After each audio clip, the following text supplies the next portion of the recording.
What is up, people of the Musicverse? Welcome to the ANAK Creates podcast. I am your host, Alex Krotz, and this is my show where I bring those studio coffee break chats with other creators to you to help inspire and educate you on all things music production. This episode, I am joined by Dr. J. Hodgson, who is a good friend of mine and who I've worked on many projects with over the last number of years. Jay is a man of many talents. He is an accomplished bass player and songwriter and musician in general, but he's also a really great mastering engineer, as you'll hear throughout this conversation. He also has his PhD and is a professor at Western University, as well as a published author with a number of academic books on the topics in the realm of music production and mastering. And I am proud to say that I am a contributing author to a couple of those, which is just so cool. And on top of all of that, he also is creating quite a resume for himself in the world of visual art. So you should definitely go check out his stuff. He does really great work.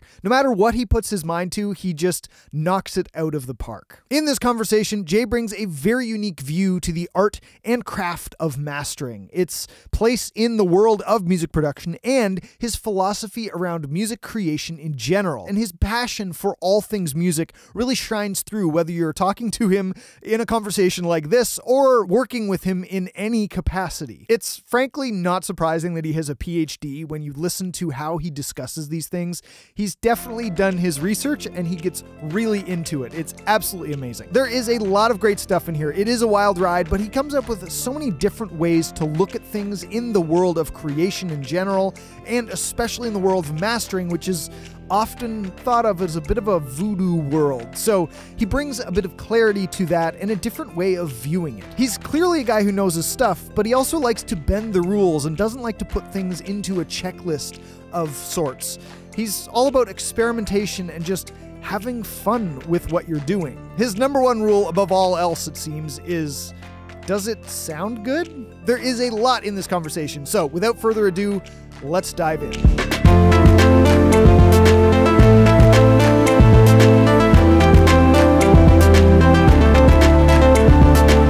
Dr. J. Hodgson, you are an accomplished mastering engineer, educator, visual artist, and musician. Welcome to the ANAK Creates podcast. There's a lot that I want to talk about today, but first, tell us a little bit about your creative space, where you do your mastering mostly, and kind of a little bit about your background and how you got into mastering to end up where you are now, because I think it's quite unique. So tell us a little bit about that. For sure. Yeah.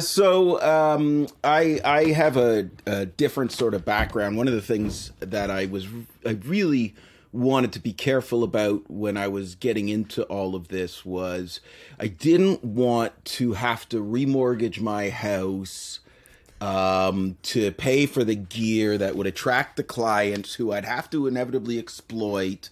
You know, I had a PhD, I was teaching music, I was at a research institution where they were like, you can define your research. And this was right at a time when mastering was becoming a boutique practice globally. So I was lucky enough also to be in a place where there was a hemi-anechoic chamber, which means that there's no reflections above 60 hertz. And the reflections below 60 hertz are flanked and happening in another room. So it's like, it's not perfect. I had to deaden it a bit more, but a colleague before me who retired had this space that was set up as a research place where they would basically try to recreate the acoustics of different concert halls, and opera singers would come in and practice in relation to a place they were going to perform in the future. It was a really cool idea. Cool. I'm not sure how it was actualized, but the premise is that it was like, an acoustic holodeck, which was really cool. But anyway, so I got that space, and I'd been into mastering and recording. I mean, I was lucky to have started working when I was like 16. I was in high school and I was, at McClear Pathé and participating in recording sessions that like went platinum. I didn't get credited because I wasn't union. And at the time I was like, that's okay. And now that I'm older, I'm like, God damn it, put my name on that thing, Right. Yep. Yeah. But, and I was significantly younger than the people in the band. It wasn't. Right. It was more like an adult contemporary type of thing. But they'd lucked into a #1 in Australia. This was during a little Celtic phase in the mid '90s. Sort of the Pogues were big.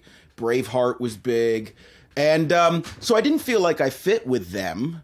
Right. I was like a weird, awkward kid, but because of that, I fit right in with the engineers, right? Right, yeah, totally. Yeah, so like they'd all go out to have their drinks and party, and I was like 16 and staring at these machines that would make lights, and I thought I was looking at like the cockship, the what do you call it, the Starship Enterprise? The cockpit of a gray alien spaceship, basically. Yeah. And there were like these aliens back there who were like just moving things really quietly. And every so often what I noticed was that, though, people deferred to them. And so these musicians who I thought were... And then I got really interested in who defers to who, and I would follow that up the chain, and I was really lucky to have been, there in places where they were doing what we used to call glass masters. My partner over in England, Russ Hepworth Sawyer, he refers to it as something else and says I'm a moron for referring it to it that way. I probably am, but I know a few other people from my era, from where I was, that would call them glass masters too. But I was there in those sessions, and I would see that they would apply limiting. Sometimes they do a little bit of adjusting, and I got so it wasn't just sort of like preparing this thing for distribution. And I realized no one else was in the room to check them. And I heard them do something that affected something that I was on and blended me back a bit. And I didn't say anything. I was too timid. But I was like, oh, there are these people even further down the line who make final decisions, Right. And I got interested in mastering that way. And so it became like a research thing. Anyways, at the university, I continued on. I'd always sort of had an interest in it.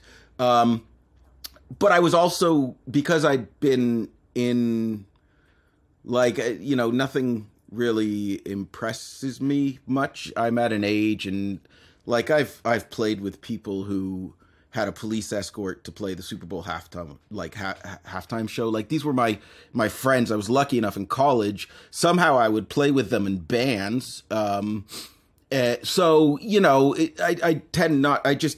These people are just people doing these things. I don't have that.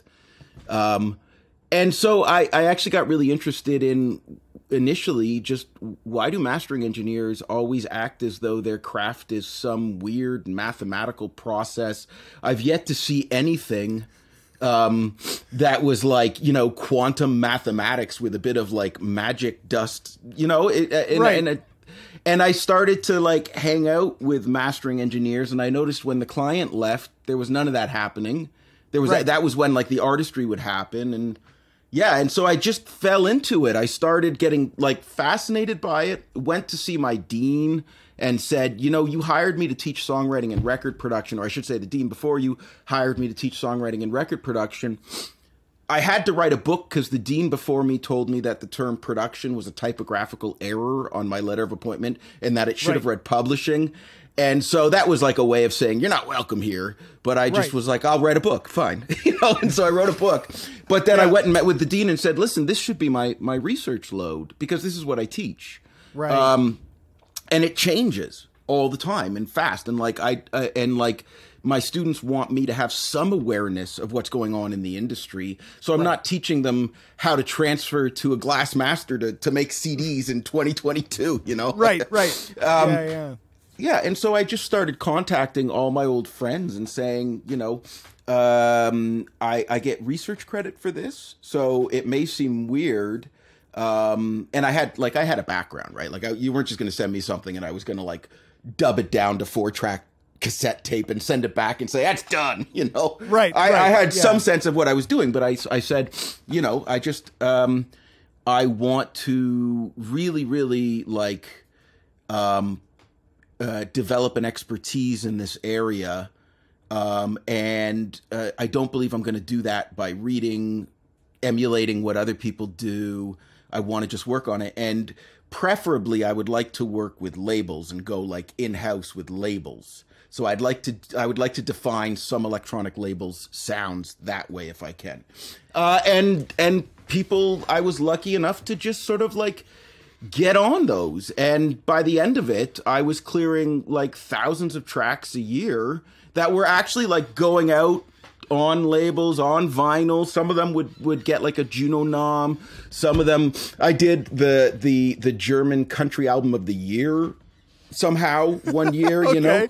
Yeah. I would just be, it was like, it was the ideal world for me. Talk about like being on the Starship Enterprise. I'd be like in this room. People had no idea who I was even. They couldn't pick me out. When I'd go to Berlin, all the techno people would be like, come hang out with us. I was like, I will die. My bedtime's 11 now, you know? Right. And you like, and you'll be like, fine, we'll make 11, but that's like 72 hours later.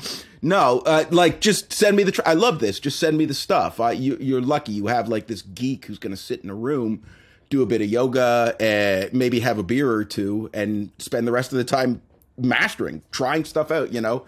And yeah, and so that was it. And so over time, it was really cool. I'll say by the end of that ride, I would actually get contacted every so often, no idea how, by people in like underground techno in like Berlin, Ibiza, these places, and they would say, did you master this track? And inevitably it was always like, yeah, I did. And they'd say, okay, I'd like you to master my stuff. I was like, how the hell did you hear it even? Like, how would you even know? Right. So but I had done enough that there was like, I think from hip hop and grunge, I had a real tolerance. I had no sense of right or wrong. So I wasn't going to be one of those mastering engineers who'd be like, I'm sorry, but at 40 hertz, it has to be -6. Otherwise, you know, I was just like, let's make it loud. Loud is beautiful. Distortion has its aesthetic places. Let's do it. Intersample peaks. Sure. Why not? Let's do like, no one's reading these files. It sounds good. It's like going to a Metallica album and saying like, your guitar tone's distorted. Right. So, yeah. Of course it is. Yeah, exactly. Anyway, so that's a long answer, but that's the only way I can answer it. I kind of like drifted through this stream. I never set out to do it. When did you kind of click in? Because it sounds like you started it out going, I'm going to research this and I want to know more about this and whatever. But when did it kind of click and go, I thoroughly enjoy this and I want to do this? Because you don't start researching and then master thousands of tracks and keep going for years. You know what I mean? You obviously like it at some point. Well, that's it. So. I did. I absolutely loved it. It's this really cool, I don't know how else to say it except for that it feels very much like an austerity practice which creates ecstasy. I know that sounds bizarre, but it's like you're so constricted in what you can and can't do that in a way you're kind of, you know, you're bringing out aspects of this full balance. And you don't necessarily get caught up in the syntax. Like, it's really neat to get something in. I remember I cleared a record one time, just to this point, and like it wasn't until 3 hours into the session that I realized it was like straightforward, dogmatic Christian rock. I thought it was heavy metal. They were talking about like, anyways. Great. Yeah, and I just loved it. Like, there's something about not being able to treat it as research in a way. It's like sort of the way the composers on faculty here approach composition. You're allowed to follow particular paths that wouldn't necessarily be particularly profitable. Like, for instance, I got really into mid-side work on like 9-minute minimal techno, which a lot of people wouldn't bother with. But for me, I was like, this is a way to really ramp up the bass, but keep it clean. And so it won't get rejected. Cause like I'd be working with DJs sometimes who'd say like, hey, I need this track mastered for Berghain, or like Loveland or some of these clubs that were like really big legendary clubs. And that's a totally different beast. Like that's literally, you know, you're dealing with techno where you have all this energy, like under 150 hertz, but really you got to be mono up to like 350, and there's like things you got to do, and anyways, and I was fascinated by it. I loved it. For me, it was like like I said, it was like this kind of like austerity practice where you're involved in this creative process. There's this kind of creativity. It's not really meta. And it's totally personal. So it's kind of, you know, it's sort of like your only job is to know where a mix should go. And that put me at odds with a lot of mastering engineers. Like, I will say there are a few caveats. Like, for instance, you know, you don't clear something where the master is +1. You know? Right. Yeah. It's like, you know, you have to know what your numbers are and you have to know what you're going for. But right. But it really is far more artistic than people realize, I think. So totally. I look at it as like, I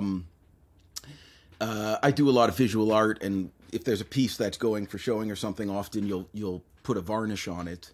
Right. That is not the like, again, like the sort of like packaging process that it sounds like. It's very artistic. How many layers? Right. How light is it? What, you know? Right. Okay. Yeah. And so I guess after having spent like, I did the math the other day. I've been actually, my first session was 30 years ago. 31 years ago. Yeah. But so I you know, I like the recording process itself is cool, but you know, my interests have moved on. I'm interested in different things. Right. And mastering was just this thing where right away I was like, this is an amazing process. Right. And if you treat it not in a cynical way, I set this one rule for myself. I said, you know how you're going to know this, Alex, and all the people who like watch you, everyone who's worked in records knows this, that when the talent goes into the performance space, the control room gets super catty. Yes. Yeah. The tech people. The behind the scenes folk. Right. Let loose. So I just like it was almost like taking a vow. I said, like, one of my primary things in research here is I'm never going to say a negative word about whatever I work on. And I found that just like opened everything up. And I just reached this place where it was like this totally different perspective on music, on communication, on sound, all that stuff. It would be, because you're seeing it like the bird's eye view. You can still do stuff to it, but it's a bird's eye view versus like a mixing engineer where you're in it, you're soloing the guitar and the lead guitar on the left-hand side. That's the lower octave. Like it's very in the weeds, and the mastering, while you can obviously do some pretty incredible stuff, you are seeing it and you're constrained by that overarching bird's eye view of the track and the record, I suppose. Yes, and I would say it absolutely informed also the like capital A academic side of my research, because when you think about it, when you listen to a record, which recording, you don't hear sound per se. You don't hear the sound that you and I sitting in a room together would be making. And we know this because the from mixing, right? The psychoacoustic profile of that sound. Hard left, this is off, it's back from center, et cetera, it's fixed. And it's repeatable. And so if I were to set up two speakers, no matter how far I walked in between and through them, I'd never be any closer to the snare drum. If I put on headphones and ran 8 city blocks, I'd never be any closer or further from the snare drum. And so I got to thinking about it, and I was like, you know, when we listen to a record, we think we're hearing sounds. It's mixed. It's designed to trick our neuropsychophysiology into believing it detects the presence of multiple sounds. So I always, you know, start with a real easy one for students. I play them When the Levee Breaks, and I say, what do you think you're hearing? And they'll say, you know, kick drum, snare drum, blues harp, electric guitar, you know, vocals, bass, etc. And I'll say, you're actually not. You're hearing a single sound produced by headphone or speaker technology designed to trick you into believing you're detecting the presence of multiple sounds. And so the mastering engineer hears the one sound, understands that the syntactic purpose is to convey to you multiple sounds, you know, or to represent sound in such a way that it's self-evident. So, you know, looking at the screen right now, it's very clear to you and I, we're seeing some kind of technological construct that so closely mimics you in such real time that I'm like, I'm looking at Alex. For some reason, but we know that there's that it's a representation. I know you're not behind my laptop, you know? Yeah. I mean, it's early enough that I know that. Later at night, maybe. Yeah. No. We don't know. Yeah. But for some reason, when we listen to records, that mediation, that screen, whatever that is, we don't have the terminology. We haven't developed the terminology for it because we don't think of it that way. We only So, I mean, if you want to get capital A academic, if any of your viewers / listeners are really into it, you know, I would just say that the ontology of recorded sound, the nature of its being is very different from acoustic phenomena, yet we think about it and study it the way it would be like studying fashion photography, but only according to how models pose, what models look like, where the camera was, you know? Right. And so mastering for me was all about that hidden language. Whereas mixing for me is like the grammar of the sentence itself, you know? So it's, where does the comma go? Is that a hard dash? Is that a semicolon? Is that a period? I'm curious though, like I knowing you, and knowing you're a professor and you are obviously very into that. You've dedicated a lot of your life to that. I can see why mastering, one, you see it this way, and two, you're more engaged in that than some people. Some people don't think of mastering as much. They kind of like, I want to either be the player or I want to be the engineer, or most of the time mixer, producer. Like, mastering's kind of just this thing that happens to most people. They don't look at it this way. Yes, and I think it's changing. I think that mastering is becoming, and I'm going to big caveat here. Yeah. But mastering is becoming obsolete in the way that it was. I don't mean extinct. Okay. I always liked what Marshall McLuhan had to say about the distinction between obsolete and extinct. He'd say obsolete just means it doesn't have a required social function anymore. So, you know, the car gets introduced. You're still passing horse-drawn carriages if you take the back roads up north, but it's kind of hard to find somebody who makes buggy whips. So the whole infrastructure around it, and in a way, mastering was kind of like a buggy whip thing. And I think that's a fundamental misunderstanding of what mastering is that was perpetrated by mastering engineers. So there is this notion where mastering is this like arm's length peer review type of thing. So if I mix a record, I don't want to master it, right? Because I'm too close to it. Like you said, you're in there, you've done this, you've done that, like that matters to you. You have an emotional, personal connection with the sounds, and you cannot make an objective, I mean, say what you want about objectivity, but you cannot get past your own, you can't get past your projections, you know? You're just like, yeah. So there's that aspect of it. And a lot of the labels I worked with really depended on that. So when I would interact with them, I was very careful I was always clear to say I dig it. I never worked on anything I didn't like, ever. I love music. I have that luxury because of my position, but I love it. But I would always, some people wanted the older dude who's been at it for a while, doesn't necessarily think it's cool or not cool, but it like deeply loves the craft and is going to write back and say, listen, this is hitting minus 0.3. There's no intersample peaks. It's like, you know, it's as loud as it can be. The RMS is off the charts. Remember RMS? Yeah. Oh yeah. And then, but it's not hyper compressed, you know, and there's still an artistry to it, but they wanted more like what initially was like the European model of mastering, where mastering was the first stage of distribution. Right. Whereas when I'd work with other labels, like real underground techno labels, and they were playing like Berghain, and they just wanted this damn thing to like melt people's brains.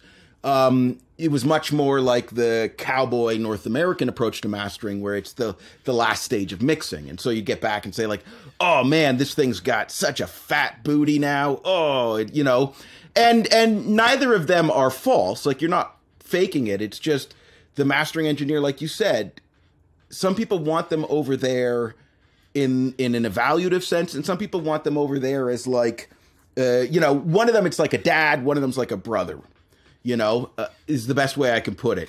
With the dad, you're not going to quite go that far in the humor, whereas with your brother, you might go too far, Right. It's the only way I can put it, I love that. Yeah. So when you say that it's becoming obsolete or changing, I mean, it started out obviously more as like mastering was the thing to make sure that the vinyl didn't break, and like yes, there was absolutely. like literally started as quality science control. And quality control, and like although just to push back on that a little bit, there was a transfer element, and because of the inherent self noise in playback technology, the volume of program from the master to the transferred copies was always up to the discretion of the mastering engineer, and was always done in relation to what is the self noise of the playback apparatus. So the total volume has always been an artistic discretion of mastering.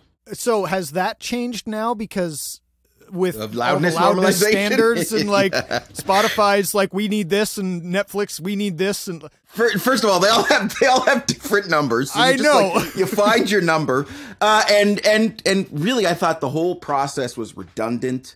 I was turfed from a lot of conversations about this in the first hand because I think I'm just like it was amazing to me how. So I came up in the early 90s when it was like, what, you want to record like in a burned out bay? Awesome, cool. Like, here's $50, go make a record. To how conservative it became around the early 2010s because mastering engineers had been really successful in marketing this idea that there was this new loudness war, and that they alone really knew how to create something with dynamic range. And I'd always just be like, well, what's the assumption? How much dynamic range? Like, and who says? Like, who the hell are you to tell me anything about my art? It's art. I'm not like, anyways. And then now with loudness normalization, all it ever happens is that, 0.0 dBFS. So minus 0.1 when you were transferring from DAT, digital audio tape, to Glassmaster in the mid 90s, right? Then we start getting more in the box, more electronic. We can basically have square waves that sound awesome. So then we start pegging to like ridiculous numbers. Depends on what your meter is, but like -6 RMS, Right. And then now all that's happened is we're going to peg to -12 LUFS, and you just have a different meter. And you're going to try to do your tricks to make it as loud as possible, sound as loud as possible within that, metering protocol. Right. So I'm here to tell you that if you're paying $150 as opposed to like $1,000, and the person who you're paying $1,000 to is saying, well, they haven't cared. Bull. It's red car, blue car. Do you like how it sounds? Right. And no one has ever wanted their track to come out significantly quieter than the mainstream. My question then is, what do you see it when you say it's obsolete and it's changing? What's it changing to? Is it becoming more creative where it is more of that stuff? Because it seems kind of split, to be honest. From my perspective, it seems very split. Some people are like, I just want the loud thing. Some people are like, I want more creativity. I think mastering engineers want to do more creativity potentially nowadays, or newer guys. Where's it going? When you say it's changing, what's this shift that you're seeing? I wrote an article, but it was in this like academic volume. So it'll just be forever lost in some, it'll be like, the Ark of the Covenant in Indiana Jones. Someday will be like, oh my goodness. So my argument was that the move towards AI and automating, particularly the dynamic aspects and the dynamic equalization aspects of mastering, was mastering engineers' fault. Because if you purport to do a kind of mathematics that the people you're marketing your work to don't understand, and that's really why you purport to do it, then why not figure it out mathematically, model it, do it that way, automate it? That makes sense. But I had a major issue with that, right? Like my problem with that is that there are all these other things that you are doing that are artistic. And to pretend otherwise is really chicken. Because I teach, I have a lot of experience with people who are entering this kind of creativity. Forget even the industry. They're just like learning to speak this new language, learning the tools, even learning to hear it, right? And so what I find is that very quickly they develop this like list of things you have to do to make a good record. I bust off to this reverb, I high passed this, I threw a sample delay and then did this. My record's good. And it's all just emotional reassurance, right? Because you don't have industry feedback. By the time I'd enrolled even in MA in like 2000, I'd been doing this long enough. I'd been in situations where, like 2 years later, my buddy played the Super Bowl halftime show. My old guitar player, right? Oh, I shouldn't say my old guitar player. He was like way more established than me at the time, but we would play. And so you get like it. I mean, I never came close to that. That's not what I'm saying. What I'm saying is that you see, and you've worked with these massive bands that put out this stuff. And, you know, once that happens, you no longer ever approach something as though there's like this opaque magic behind it that you don't understand. And so that was sort of like, that's the part where you say, oh, it's purely emotional. It's pure. I have to say, I did this. I like it. I know that most of the world is going to actually be indifferent to it. And that's the hard part. They're just going to be indifferent to my entire life's work, you know? And a lot of people are going to really dislike it. Yep. But the more you are, the more people will want to work with you. And that's this great feedback loop. You have to take a lot of rejection. Like Leonard Cohen, I'm sure there were a lot of vocalists early on when he was making it who were like, what the hell are you doing? But it takes what, like 18 milliseconds? And you go, oh, it's Leonard Cohen. I like Leonard Cohen. I want to hear Leonard Cohen or Bob Dylan or whoever. Robert Plant even. Robert Plant doesn't have a great voice. But he's a fan. But he's got one of the greatest rock voices ever. I saw your face. Yeah, you were like, wait a second, where are we going here? Hold on a minute. No, but it's very true.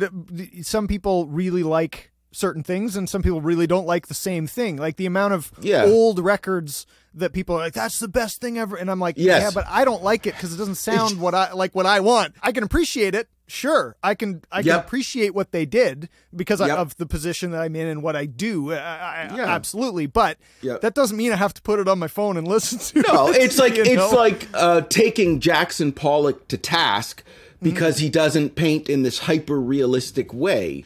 You know, like the cover of that Pup album, that pencil drawing, right? Yep. It would be like taking that and then comparing it to like the most outrageous abstract expressionism. They're both the same kind of creativity. Totally. And it's just different aesthetics. And you're going to go to the abstract expressionist for what the abstract expressionist sees and does. And there's going to be a lot of sifting. You're going to like that. And this was my approach. Like I have to clear thousands of tracks and like, you know, if there's any artistry in there, it's a question of sifting through what was artisanally done versus what was like a moment. Whereas somebody who does these really hyper-realistic pencil drawings like Adam Ayen or Bob Ludwig or someone like that, these like amazing mastering engineers, they're brilliant in a very different way, you know, and they can reproduce that brilliance with a form of dependence and routineness where they deserve the paycheck because you're going to pay them and they're going to give you back this craftsmanship. Whereas if you're coming to an abstract expressionist, it may be that they don't have blue in that week and you're getting a bunch of paintings and you got to write them back and say, dude, I asked for blue, you know, and then they give you this thing and you're like, awesome. But you got like, it's a bit more of a process. It's a different approach. It's a different thing. I think a lot of people think about mastering in the technical sense, especially people coming up. Yes, that's what I hear a lot of. But I want to know, as a mastering engineer, what would you say is something that you do to bring out the creativity in your work? So every last move that you make in mastering, the language may be different. So just like an audio engineer may be listening to a guitar and they're about to do some equalizing to change the perspective on a performance, to bring out some aspect of that performance, some emotion, some bite, maybe even just like the technical proficiency of it. And you're going to think about that performance in terms of hertz and kilohertz and decibels, boosts, cuts, Q values.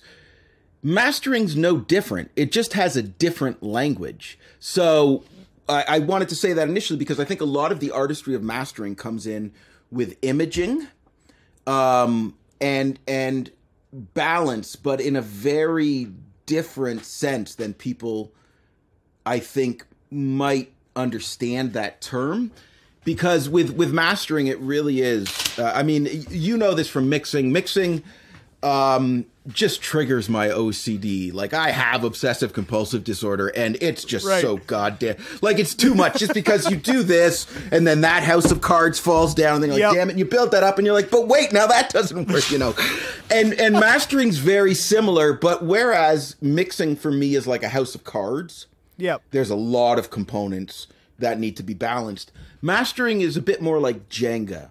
There's a bruteness to it, you know. There's like a different kind of balance. You know, us yogi folks will say like tensegrity. You know, you think in terms of like prisms and the way light goes through prisms, as opposed to the value necessarily of the light value of the purple, that's violet, that's coming through or something. Yeah. So for me, a lot of the artistry is in the waves, the transient nature of a track, whether or not the transients are more peaked or less peaked, has an emotional impact. Balance itself has an emotional impact, and loudness.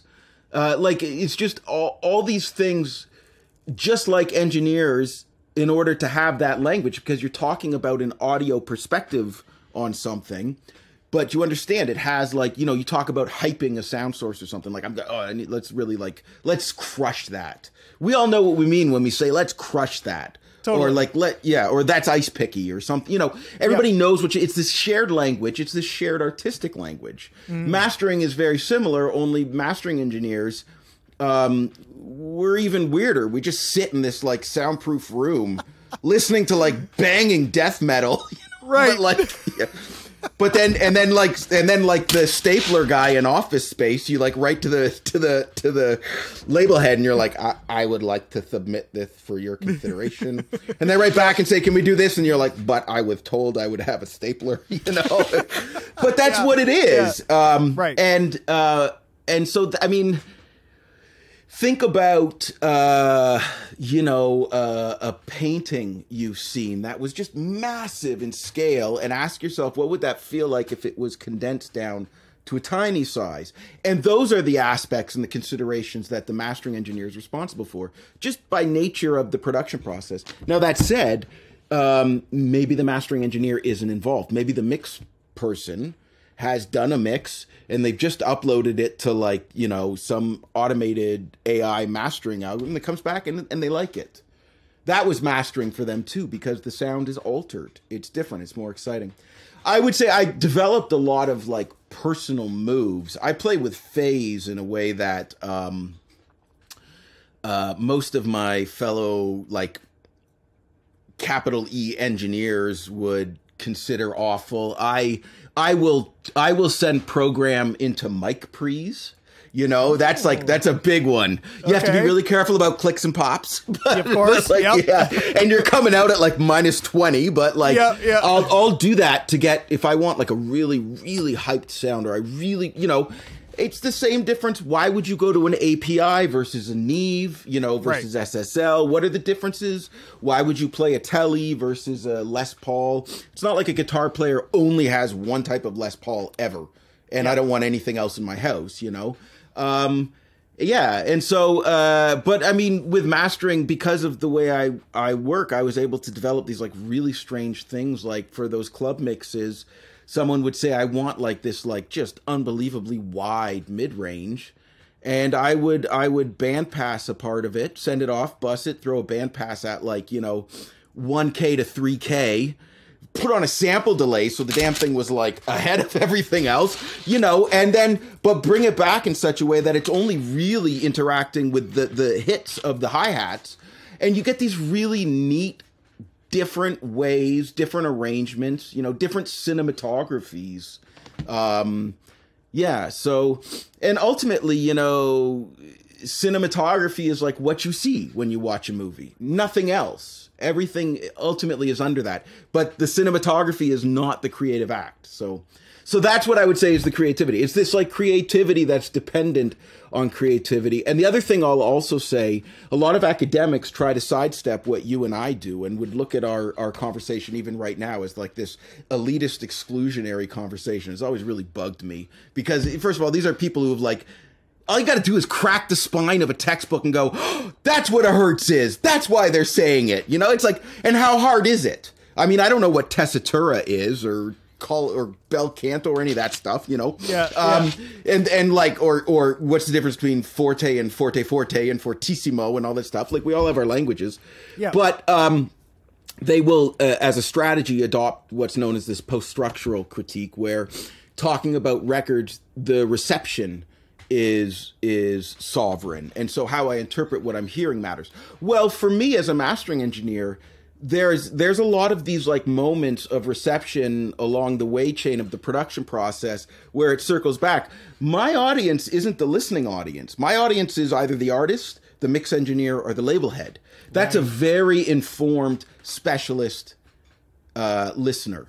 Right. And so I'm always fascinated with the fact that it is the like black boxed part of the network for most people, right? Because it's the last thing you hear. Again, like cinematography. I wouldn't be able to tell you what cinematography really is, sort of like where the camera is, the view, all that kind of stuff.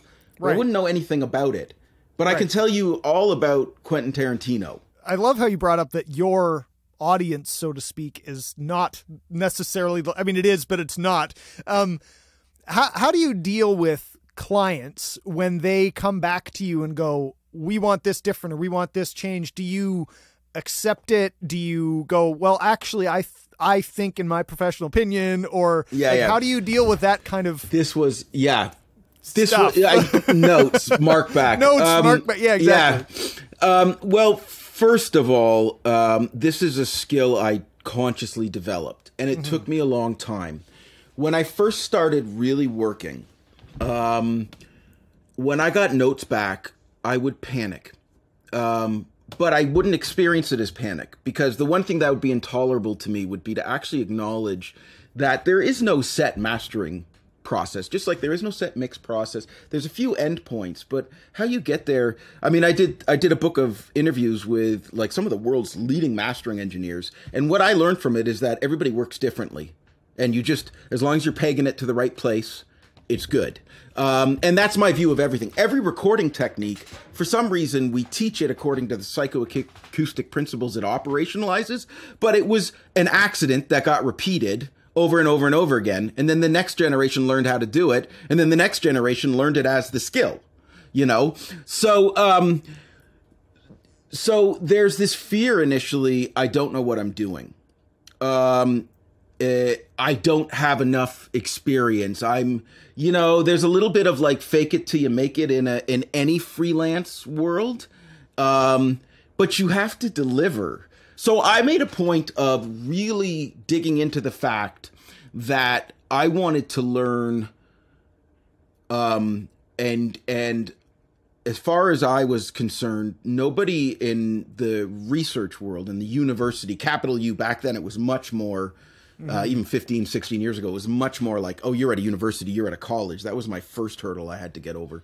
Right. But that there was this false expertise. And the real expertise was like, you're sending me a mix. So you are the expert. And so I would go through a lot initially, early on. I'd even go on, you remember Gear Sluts? And those, it's such an unfortunate name. It's banned on the university. But it's like, and I'd go on there and I'd ask, I'd say, how do you deal with feedback? Because I have this big emotional well. And then very quickly I realized it was like everything else. Everyone had their own sort of way. Slowly over time, I realized, oh, it's all relationships. It's about me learning too. And so I would make a point very early on. I would say explicitly to everyone, especially if I was going to work with a label, I would say, all I ask is that you stick with me. That even if in the process of clearing this record or a record we're working on 16 months from now, you hate me, stick with me, please, because I'm trying to learn what you want. And as much as you're reading Bob Katz and he's convincing you that this is solving for X, it's not at all. You have an emotional investment in this piece of creativity, and I'm trying to help actualize it and add my voice to it. Which you've asked me to do. The other thing I would always say is, and then so that went on, and then time went on, and I'd done enough work. I'd had a few records that I worked on got nominated for Junos, and that was a big moment for me because I was like, oh, well, I mean, whether or not I know what I'm doing, it's an accident that's going to get repeated, and so, well, there you go. I know what I'm doing clearly now. People like it. Yeah, exactly. Yeah. It works.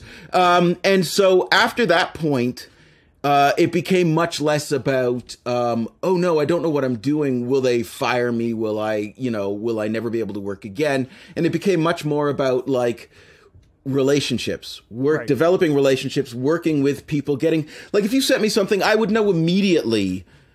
Don't high pass it at 30. Don't squeeze it so it's this big. But that's, I've also got stuff from people who've been like, squeeze it so it, you know what I mean? And the exact opposite. Yeah, totally. Yeah. So you start to like, it becomes more of a relationship thing. And you start to say stuff like, honestly, man, you may be looking for a blue car and I'm a red car. And I don't take that personally. And just promise me the next one comes back to me. Give me a chance to fail enough to meet what you're looking for, where we can both say, yeah, we're wasting each other's times. Thank you. Right. To definitely know that I'm definitely looking for a red car and you are definitely a blue car, and they're not going to align. Exactly. Totally. Yeah. yeah. Absolutely. I'm a Volvo. You want a Porsche. Yeah. Exactly. They're both expensive. They're just different. Yeah. I think that's really important though, is knowing that it's not a personal attack, and also having that kind of willingness from both sides to continue working with the people. Because I know that feeling very well myself, going, am I going to be the engineer? Am I going to get fired? And it took forever to go. It took a while for me to go, you know what? It might be different. That doesn't mean I don't know what I'm doing. It's they want something different, and that's totally fine. That's the world of creativity. Like, well, that's when you first become really creative. When you're like, I would do this. Like I said, I do things with phase that a lot of my colleagues would truly consider like sacrilegious. And have told me never ever advertise that. Right. And here you are advertising. That's what I do. I know. I'm like, listen, if like I'm lucky enough to be at the point in my life where and to have gotten somewhere where I only work on what I want to work with, and most of the time I just work on friends' stuff. Right. You know what I mean? Like totally. That's where I'm at now. The thing is being comfortable in your own creativity is kind of step one to being able to do that. Not even comfortable, like not even just having enough work, not just being comfortable in your own process and your own creativity, in your own, this is my sound or this is what I like. That'll actually get you further than trying to like kowtow to everybody that comes in going, oh, I can do a kind of a blue, but it's actually going to be like a green car. Absolutely. I will say, actually, that's a very good point too. And it goes back to your question before in terms of feedback. I was always very clear if I didn't know. Right. And, or if I felt one of the frustrating things about mastering is some people want a process. So Right. you might give them something that they even wind up landing on 4 weeks later, but they can't, because they're so insecure about their creativity. They have to feel like they worked really hard for it to be any good. Yeah. And so you go back and forth. And with those people, for instance, that's when at some point you say, like, okay, you've asked me to make the bridge brown. Can you put that in terms of decibels and frequency areas? Yeah, you know? Yeah. But that's not even, like, that's not this, some people might use that as like this, that's a moment where the control room door might close and people, and, you know, will bitch together. But if you look at it from another point of view, saying they don't understand that about this process, and so I'm going to be patient and actually, like, have this interaction with them and learn, you do develop that relationship. So the next time it only takes 2 weeks. And then the next time after that, you start this long run where there's no notes, you know, because you're on the same page. So my point of view is that, and this is something where it's like, this is why it doesn't sell mastering textbooks, because it's like one sentence, but it's that, like, the entire world runs by relationships, and creativity is a process of relationships. Yeah, it's assumed you're good. If you're no good, you'll wash out by the time you're like long. No, exactly. Yeah. It really is all about relationships, and that's with any part of the creative process, of the technical process of everything, everything, frankly. But, like, you know, if you like working with somebody, you're willing to deal with either them not getting it right the first time, or you just know that they've gotten it right away. It's exactly. I love what Jeff Emmerich, I think it was Jeff Emmerich. Somebody asked him once, they said, how did you get Paul McCartney's tone on those records? And he said, I got a mic and I pointed it at his amp. That's a relationship thing. That's like knowing, hey, man, this guy knows what he's doing. It sounds good. And that's, I mean, whether or not you're Team Paul or not, there is like a Paulness to all the Beatles bass. Yeah. So much so that when I was recording with Al the first time, of course, he gave me like the 2 a.m. to 5 a.m. slot. Yep. And I was trying to play a bass part for this, like, this track that, remember, Poacher way back then was really coming from like Tool, that area. I started playing like this like bass line, and he was like, that's Paul McCartney. And the thing that really pissed me off is I was like, God damn it, I totally stole it from Paul McCartney. And I know I did. Yeah, exactly. Like, I consciously did. I was like, I don't know what to do here. I'm going to, you know. Totally. But that moment is a relationship moment, you know, and sometimes that's, people will say in mastering, well, you know, with this one, I just put a limiter on it. I just slapped a limiter on it and it was done. That's a relationship thing too. You have to, the client or the artist has to have trust in the engineer that they know. Yep. And the engineer has to have trust in the artist that it could, in the first instance, come in and require nothing more than a little nudge. But that little nudge is still mastering because you're a curator. Yep. You know? And you trust that the person is not going to be lazy and just throw a limiter That's right, on it, yes. Versus That's right, yeah. want to be, like, they know when it, you trust that they know what the right thing is to do, and their expertise that you are entrusting them. This is why you work with them. They're either going to do a whole bunch of stuff or almost nothing at all, and you are just going, yes, I know this person's going to do whatever is required for my vision and their vision combined. Right. I guess. Absolutely. Right? Yeah, absolutely. And I think the aspect that really sank mastering in the traditional sense was, if you've been at this for a long time, I think there's a kind of humility that is necessary. It's the opposite of what you think.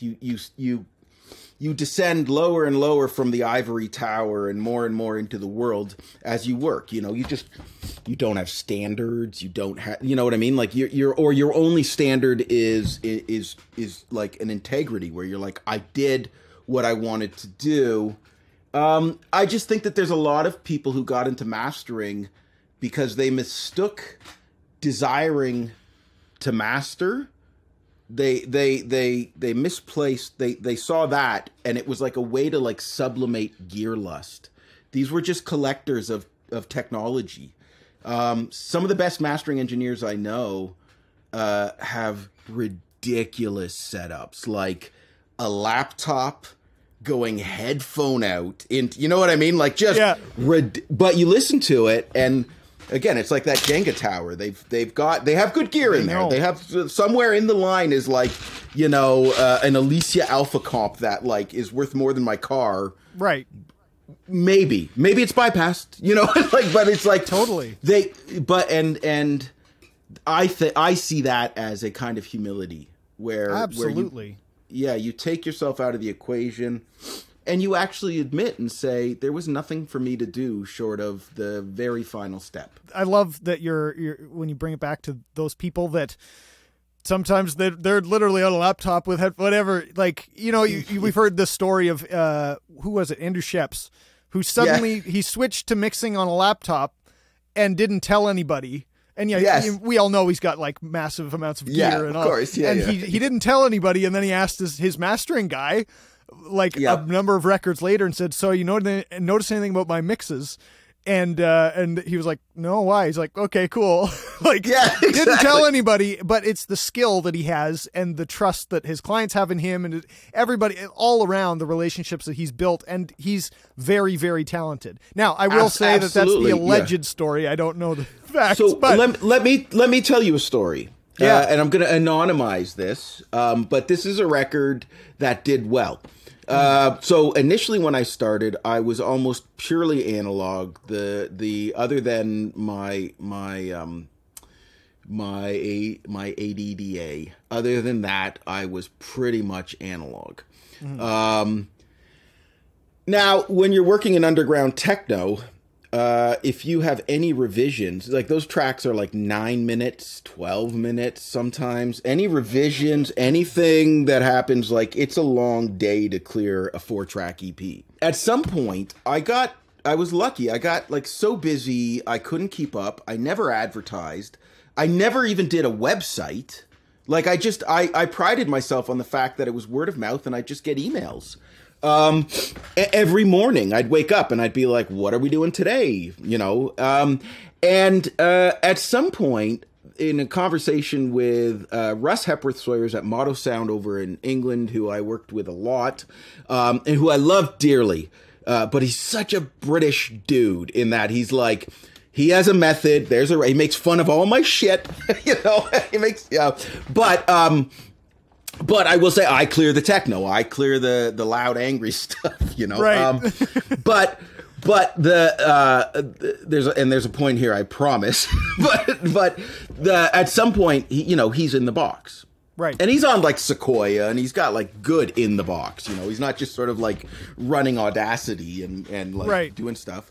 Which maybe that works for some people. Maybe that works. But anyway, yeah, exactly. But he would sort of say, like, I can do a lot more. My recalls are better. That interaction with the artist is better. And so I started to get things right near the end of the electronic wave when things got really loud. There's a point where analog just can't push it. Right? Like it's just, you're gonna go into non-linearity in such a way that it just sounds like, you know, this is not just like sweet distortion. This is not harmonic distortion. This is the sound of like a machine breaking up, you know? And anyways, and so I was kind of annoyed with this one artist who I'd cleared like about 16 months worth of stuff for them. And they were starting to like complain and be really like mean about it, you know? And where I was like, hey man, you know, I understand, like, I'm providing you value too, you know? Anyways, so I got really annoyed, so I ran this record completely in the box. I didn't spend much time on it, loud as can be. And they wrote back, and for the first time in like 2 months, they were like, this is really good, man. You've done something. And I was like, what the hell? So anyway, so I obviously you don't say anything, right? And so I started running this trial because I could. So for the next 6 or 8 months, every time I cleared a track, I would do 2 versions, one completely in the box and one with an analog line. And I wouldn't tell them which is which, but I would tell them that was what was happening. Without exception, and we're talking again like 800 tracks maybe, without exception, the digital line was chosen, and then every so often, in the exchange that would come back and forth, the client would say, "That was the analog line, wasn't it?" You know, and wow. And of course you'd want to write back and say like, "Oh, you have expensive taste."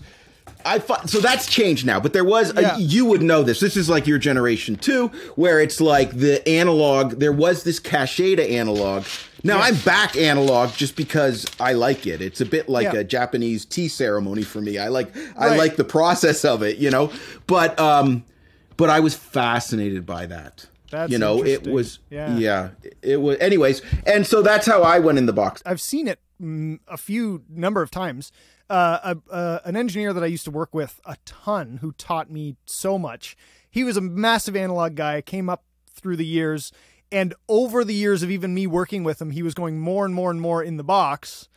People were still very much like his mixes, but he was like, man, the recalls are faster. Like, we're working on SSLs with gear, and he's just like, the recalls, we need to do a whole record in 5 days or whatever it is here and there. And it's like, I can't recall everything during your smoke break if we're using all of the gear. Yes. Like, so I have a theory about this. And I'm going to, because this is how I am, man, I'm going to give you my theory. I love it. So we've actually moved increasingly away from sound quality as a definable value in listening. And I think that that's a part of it. Right. Insofar as you really can't tell the diff. I mean, I will, if I put something through my API box. Yep. And my 550B little 500 series EQs, they're a secret weapon for low end. Because my God, they just beef it up, but it's clear.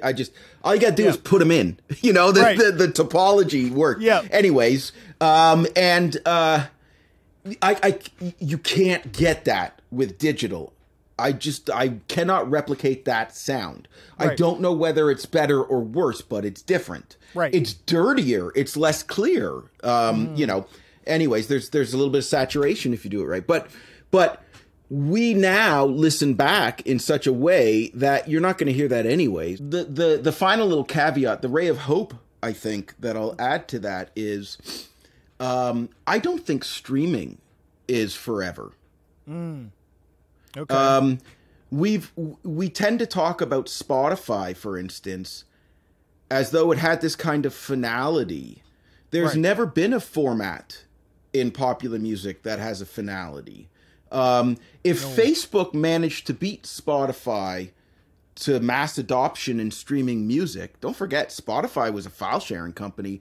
They were actually working on an algorithm to using, I think it was AI, to sort of predict what you'd listen to next, so they could download 20 seconds of everything, so you didn't have buffering. That was like their main thing, right? But if, let's say, Facebook beat them to it or invested in it, at that time they could have won. Yeah. We would have a very different notion of what you know, streaming music was. Totally. Yeah, and I think that there's now some artists have this mistaken view where they treat Spotify like social media, where they consider their success in terms of number of streams, which is why I wish Spotify, like, there's no other playback service that tallies the number of streams. Spotify's smart to do that because the real market in music is the people trying to make it, right? Yeah. And so if you, but I mean, my students this is a hard one for them, but I do experiments, and I'm like, look, I went to Bandcamp and I created these prints and I sold them for $3, and there were 5 of them, and I made $15 over this weekend. Now, do the math. How many streams on Spotify would it take you to make $15? Also, were you content for gadget consumption? Are you content for Spotify, or have you had an interaction? So it's an ego hit, right? It's like I'm going to interact with my 10, the beginning 10, but that's actually what an audience is. Yeah. That's an audience for an artist. Yeah. Anything else is just content for music, social media, which is what streaming is, or social media or anything like that, you know. And I'm not convinced that it's financially sustainable. I think there's a tipping point. You're right, because if artists can't make it or make money and sustain making for it, like there's a lot of them that put a lot of time and energy into just continuously pumping out tracks to get those numbers. People can't sustain that for a long time. We're still in the amount of years that they can to try and get somewhere. But if they can't do that, then there's no more new content on Spotify, which means that it's irrelevant to the listener, because the listeners can't go, we'll make more content. Well, you're not paying for it. Like there's a tipping point, right? At some point. Spotify is very much aware of this. They no longer put themselves forward as primarily a music app, right? Podcasting is number one. Yeah, absolutely. When Neil Young left, they were like, okay, great. So, we'd rather have, first of all, you're not the demographic, Neil. Second of all, you know what I mean? Yeah. And second of all, because podcasting, you're listening for an hour. Yep. Or whatever else it is, or, the playlist or algorithms, that sort of thing. My concern is that, we've gone down this road enough time where I'm beginning to really be reminded of the fact that this industry, this cultural model for communicating only existed for about 110 years. Before that, something else was music. Right. Just like, and it may be that we're going the way of vaudeville, and this is a concern of mine. That I have no sound answer for right now. But that wheel, I think that wheel is definitely in spin.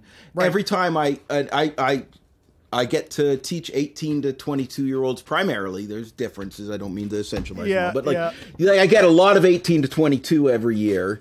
And it's a really fascinating test market subject group because I like to do things like I always walk in first day and say, how many of you have heard the Beatles' Strawberry Fields Forever? Right. Well, once upon a time, if you were going to go to a, post-secondary education for music in any manner, of course, you've heard Strawberry Fields. You can probably talk a bit about the mellotron, the production process, the fact it's two different tapes and two different tempos, Yeah. Do you know the last 3 years, like one hand went up? Wow. And I'm sitting up there and I'm like, okay, it used to be like I'm old, but I'm like, that's the Beatles. Yeah. Like, that's a classic in music creation. It's like, it's like saying I want to be a novelist. Who's Shakespeare? You know what I mean? Like, but then the fascinating part for me is then I will, because of course it's unbelievable. It's like, what the hell are you talking? Then I play it for them. 90% go, oh, yeah, I've heard that. Right. Because they don't listen to artists and bands. They Spotify.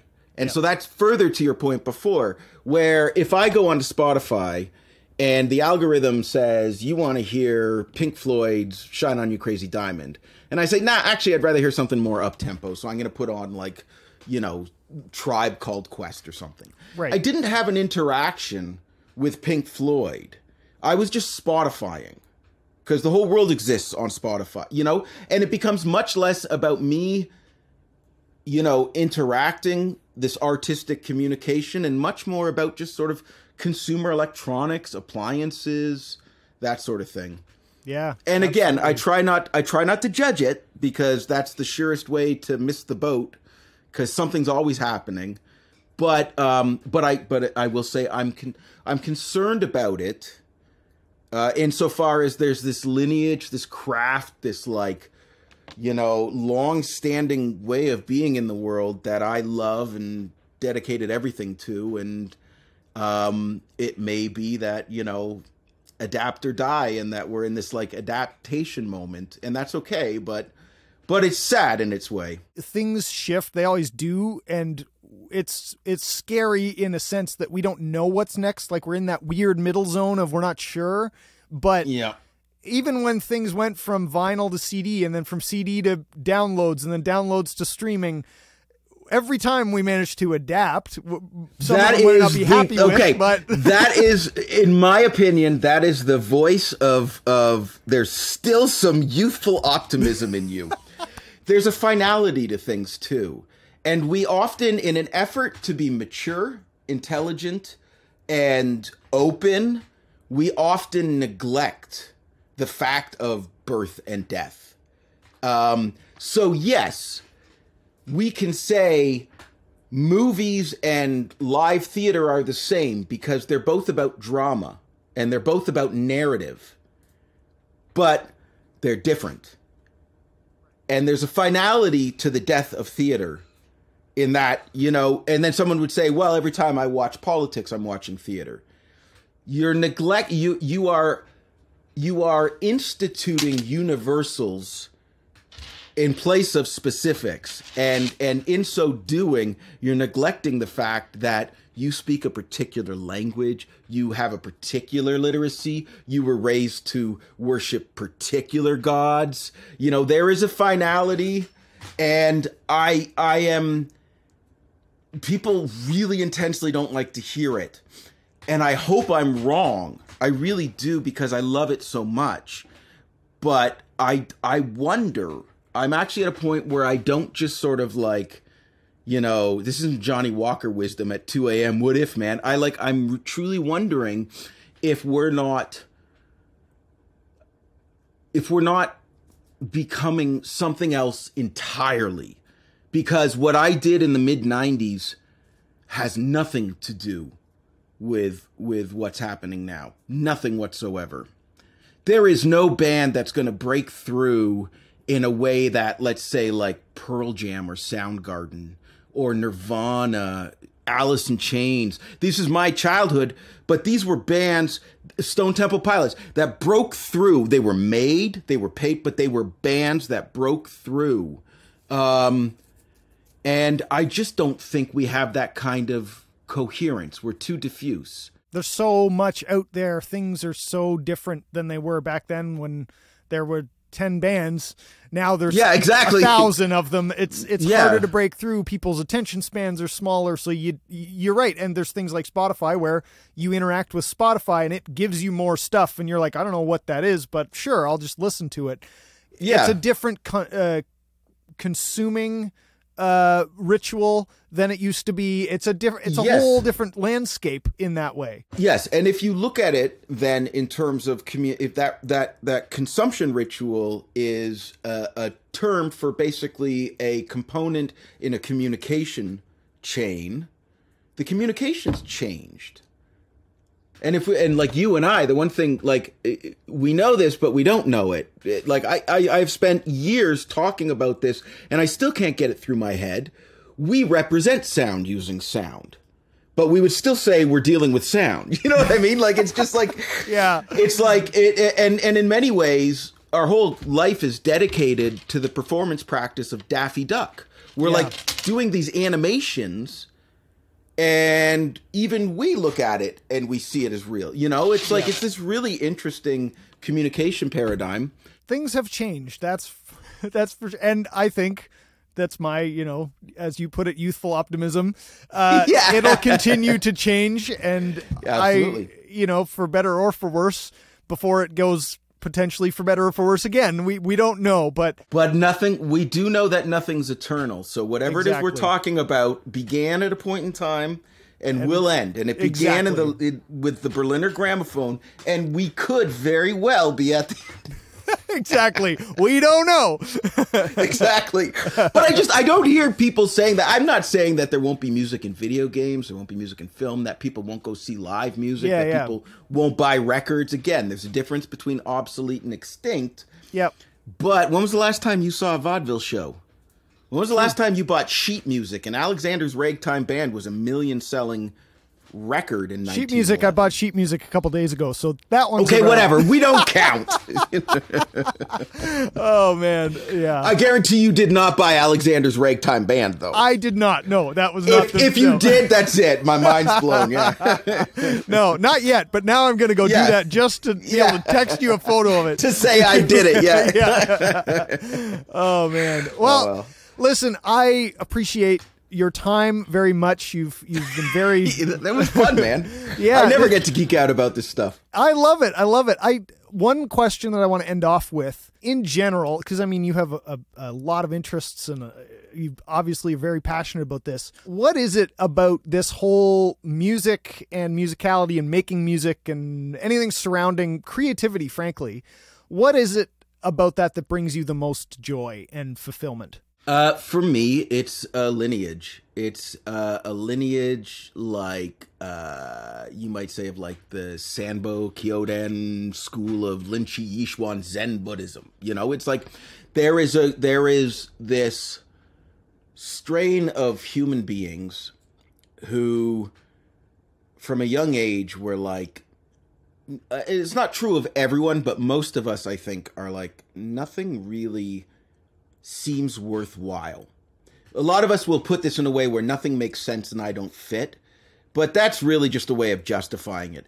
Nothing really seems worthwhile to me except for this, but for some reason, most of the people I know, they dig it and they think it's cool, but like I slowly realize over time that they really don't know that story about Syd Barrett and couldn't care less, and you know, and they can't sing along with the saxophone guitar solo. That's something those of us who listen can do, right? You go like diddle-doo when you're playing around.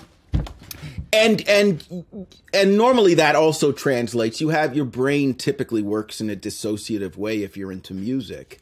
And so because of that, you lack the you know, concentration stamina to succeed in a lot of other places, because, you know, and there's also this sort of hedonism and nihilism where we're like, screw it, I don't really care about the future. All I want to do is this. I want to meet girls. I want to get high. I want to have adventures. You know, this is like going to Mordor for me, you know, and there's sort of like this kind of like outlaw bravery to it, which on hindsight is all pretty bourgeois. You're not starving.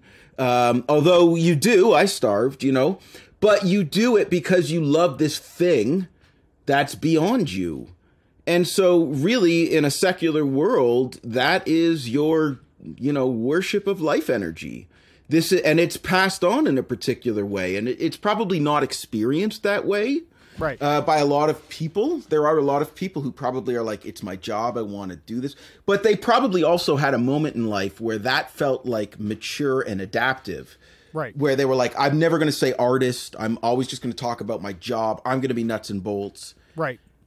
And that allowed you to engage in a professional way. But underneath it all, this is the only damn thing. Yeah. I have the same feeling when I think about making music. And music itself as I have when I think about interacting with my wife and my kids. Right. So I really think it's like this. It's one of the many, many, many different manifestations of love. God, I'm wearing tie-dye, doesn't that suit? But I really think it is. Yeah. And I think it is. It exists outside of you, so it doesn't give you what you want. Yep. And because of that, you have to grow and change. So I really do believe it's like this lineage. It gives me this feeling. And the thing that's interesting about it, because I do other kinds of art too, is also it truly is like perfume. And I think this is why musicians are so prone to giving you their resume in a conversation. Right. Because they're like, I did do something, I promise you. Whereas in art, it's like, yeah, I'm hanging there. Or writing, it's like, yeah, I wrote this. Yeah. Yeah, but that's my favorite thing. Honestly, it's a life. It's this beautiful, cool thing, and it's not anything anyone would ever choose because it's easy. No, you know, and because it has to be fulfilling. That's what I love about it, and I have truly tender feelings towards it. I can tell, and I love it. I love it so much. It comes out in all of your answers and all of your discussions, and yeah. Absolutely love it. This was fun, man. Thank you very much to Jay for joining us here on the ANAK Creates podcast, and thank you very much to you for listening. I really hope you got some interesting insight out of that podcast. I know I sure did. A very different look at music creation and music appreciation in general. I mean, he really just goes into some really interesting places. So I will see you in the next episode. Until then, leave a review on Apple Podcasts if you like the show, and let me know what you would like to hear in this new season of the podcast, who you think I should get on, who would be interesting to talk to, and any questions you have for other music creators, mastering engineers, mixers, artists, all that kind of stuff. Anything you're curious about the world of music creation, let me know, and I will put that in episodes to the various guests that I'm going to have on. So thank you again for listening, and I will see you in the next episode. Until then, always be creative.